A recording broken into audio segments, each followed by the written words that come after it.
The secret of Cleopatra, how she enchanted the most powerful men in history.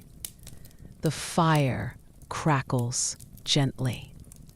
Shadows dance across the room as the wind hums outside, like a distant whisper from another world.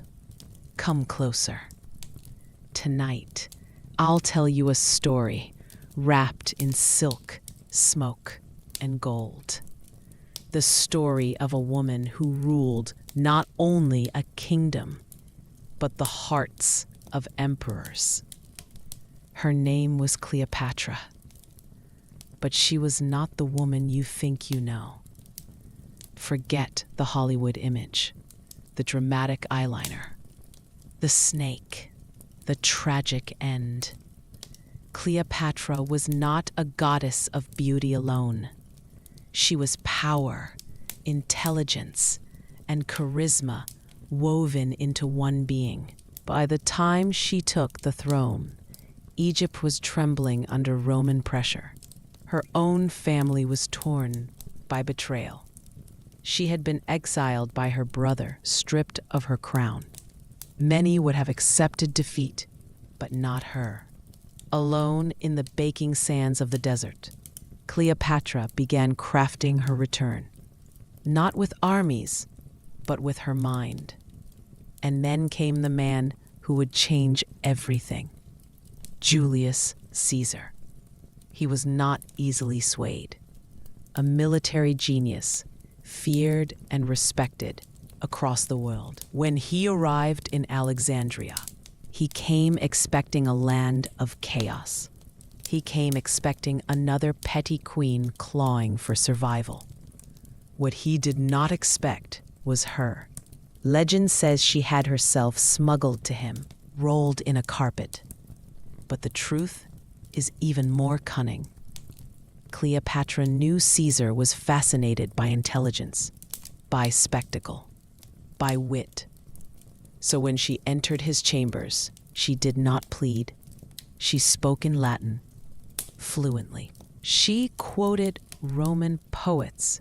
She laughed at his subtle sarcasm, returned it with her own. She matched him move for move. She offered not only Egypt, but something rarer, a companion who could challenge him. He was captivated. But it wasn't love at first sight. It was power, recognizing power. They spent long nights talking of philosophy, of politics, of legacy. Cleopatra made herself unforgettable, not because she tried to be loved, but because she dared to be understood. When Caesar returned to Rome, he brought her with him. The city was scandalized. A foreign queen in their streets, wearing gold, speaking boldly, walking like an equal. She didn't belong, but that was her strength. She didn't need to belong. She only needed to be remembered. And she was. But the world does not forgive powerful women for long, especially not ones who refuse to bow. After Caesar's assassination, Cleopatra fled back to Egypt with a child in her arms, Caesar's son, Caesarion. Alone again, but not defeated. She grieved, but she waited. She watched, and soon the next man of history walked into her world. Mark Antony. He was no Caesar, not in discipline, not in vision, but he had charm, fire, ambition. Cleopatra knew exactly how to reach him, not with seduction alone, but with mirrors. She showed him who he wanted to be. She staged a meeting so opulent, so otherworldly, that he believed he had entered a dream.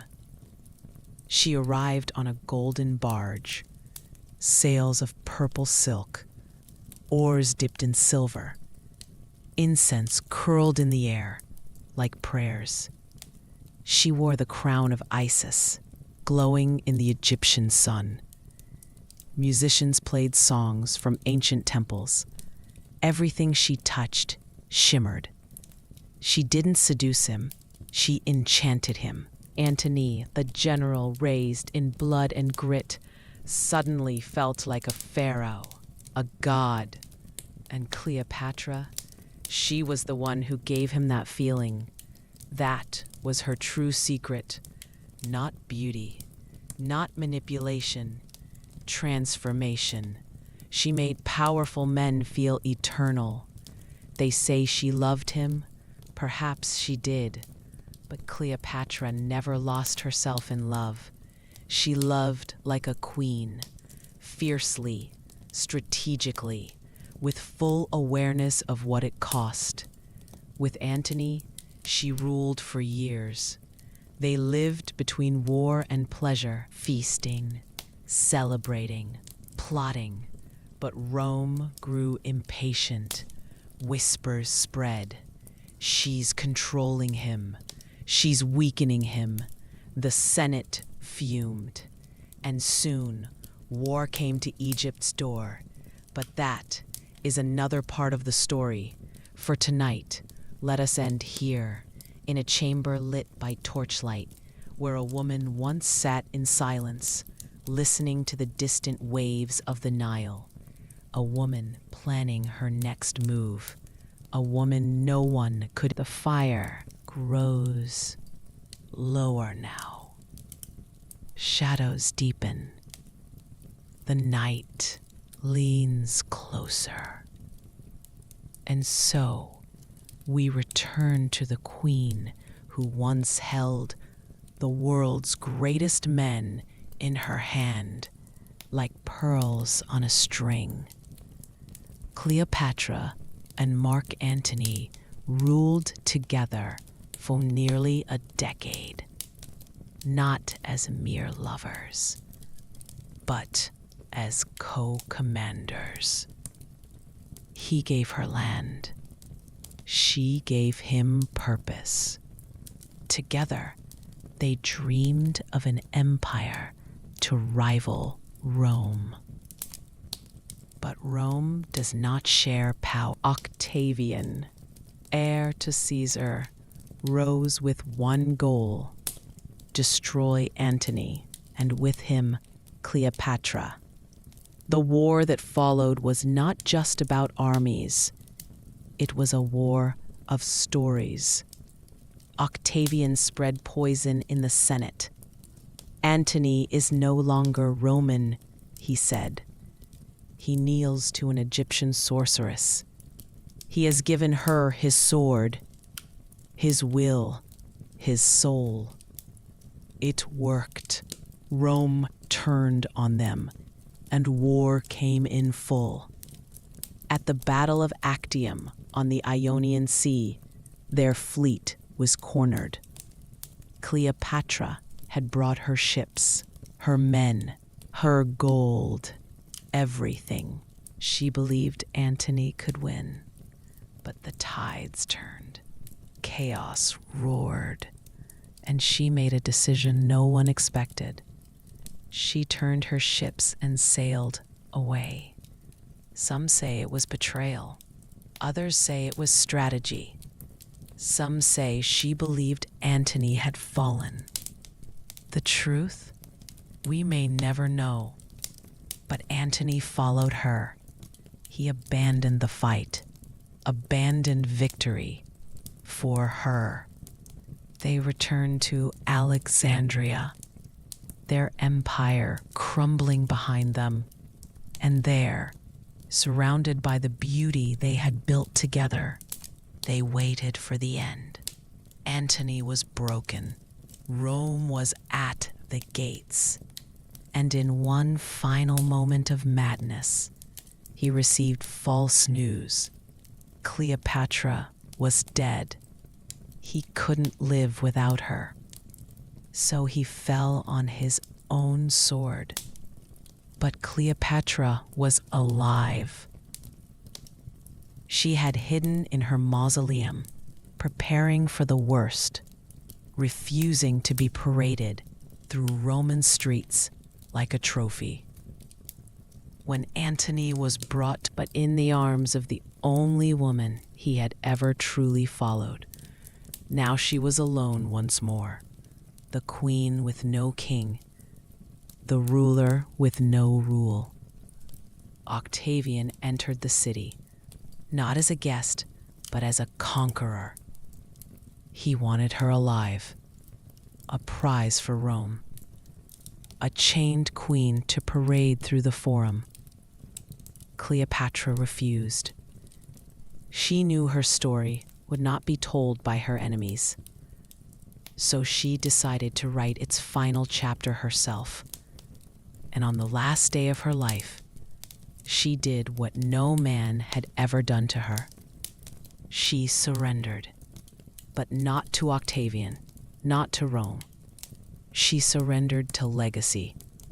The story says she invited 2 servants, dressed in her royal robes, laid herself on a golden couch, and let a small asp, hidden in a basket of figs, bite her skin. Quick, silent, regal to the end. Others say it was poison, a hidden vial, a carefully applied ointment. However she died, one thing is certain. She died as she lived, by her own choice. She was 30, and with her death ended the dynasty of the pharaohs. Egypt became a Roman province. But Cleopatra, she became something more, a symbol, a legend, a riddle that centuries have not solved. They say she was a seductress, a witch, a manipulator. But that's not her real secret. Cleopatra understood what few ever do, that true power is not in gold, or armies, or crowns. It is in perception, in understanding the minds of men. She was never the most beautiful woman in the room, but she made every man feel like he was the most powerful when he was with her. And that was her magic. She studied languages, philosophy, politics, art, astronomy. She ruled in an age where women were meant to be silent. She chose to speak. And when history tried to silence her, she made herself unforgettable. Tonight, as the fire fades, perhaps you can feel her, not as a myth, not as a face on a coin, but as a presence, watching, smiling, not because she fooled Caesar or bewitched Antony, but because we're still talking about her. And in the end, that is power. Thank you for listening. Until next time, sleep well. And remember, some women don't need crowns to be queens. They write their names in fire.